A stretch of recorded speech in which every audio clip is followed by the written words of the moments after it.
Aravalli SOG પોલીસે ગાંજાના સપ્લાયનો પર્દાફાશ કર્યો છે। રાજસ્થાનમાંથી ગુજરાતમાં લાવાતા ગાંજાનો જથ્થો પોલીસે ઝડપી પાડ્યો છે। ટ્રકના ચાલક ઇરફાન દ્વારા ટ્રકમાં ગાંજો લવાય છે તેવી બાતમીના આધારે પોલીસે ટ્રકની તલાશી લેતા ટ્રકમાંથી 8 કિલો ગાંજો કે જેની કિંમત ₹4.19 લાખ થાય છે તે ઝડપી પાડ્યો છે। પોલીસ દ્વારા સ્થળ ઉપર જ આ ગાંજો કોને વેચવાનો છે તે બાબતે તપાસ કરતા ડ્રાઈવર ઇરફાને આ ગાંજો રાણા સૈયદના 45 વર્ષીય ઝાકીર મુલતાનીને વેચવાનું જણાવતા પોલીસે તેને સ્થળ ઉપર ગાંજો ખરીદવા આવતા ધરપકડ કરી હતી। આમ પોલીસે ગાંજાના સપ્લાયનો પર્દાફાશ કર્યો છે અને સફળતા મેળવી છે। સમગ્ર મામલે પોલીસે 2 આરોપીઓની ધરપકડ કરી વધુ તપાસ હાથ ધરી છે। 19 તારીખે રાત્રે બાતમીના આધારે અમારી અરવલ્લી જિલ્લાની એસઓજી ટીમ જ્યારે મૂવમેન્ટમાં હતી ત્યારે એક વિગત એવી મળી હતી કે મોડાસા ટાઉનમાં રાજસ્થાનથી ગાંજો સપ્લાય કરવામાં આવે છે। આમાં ચોક્કસ બાતમી હતી અમારી પાસે।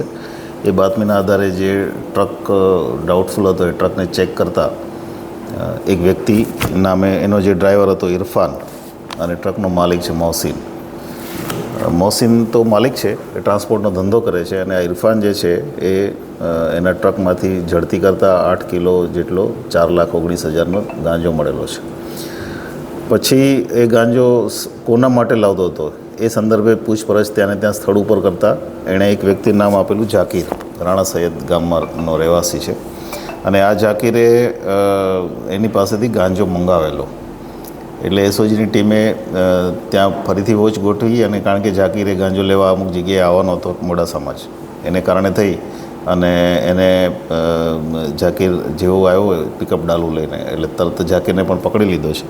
બંને આરોપી અમારી પાસે છે। ઝાકીર મુલતાની 45 વર્ષ ઉંમર છે અને રાણા સૈયદનો વતની છે અને ઇરફાન જે છે એ ડ્રાઈવર છે। આ સિવાય આમાં કોઈ આરોપી છે કે કેમ અને આ પહેલાં અગાઉ ક્યારેય આ ટ્રીપ કરેલી છે કે શું એ બાબતની ઇન્ટ્રોગેશનની કાર્યવાહી અત્યારે ચાલુ છે।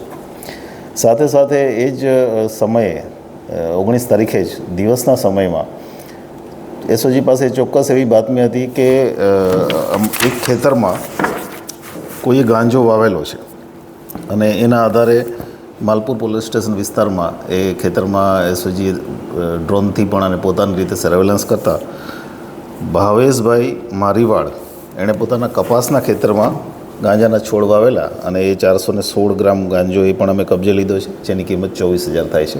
આ તમામ આરોપીઓ જે એનડીપીએસના આરોપીઓ છે એને ઇન્ટ્રોગેશન ચાલુ છે। સાહેબ, આ જે ટ્રકમાં વહન કરતા હતા ગાંજો એ ટ્રક માલિકની જાણ બહાર હતું કે જાણ બહાર? એ અમારી તપાસમાં આવશે। હજી અમારે આની રિમાન્ડ ઇન્ટ્રોગેશન અગાઉ પણ આમાં બીજા કોણ છે ટ્રક માલિક ઉપરાંત અને આ કેટલી વખત લઈ આવ્યો છે આ એક અમારો તપાસનો વિષય છે। આ જે ગાંજો સપ્લાયર હતો એનું નામ અમને મળ્યું છે।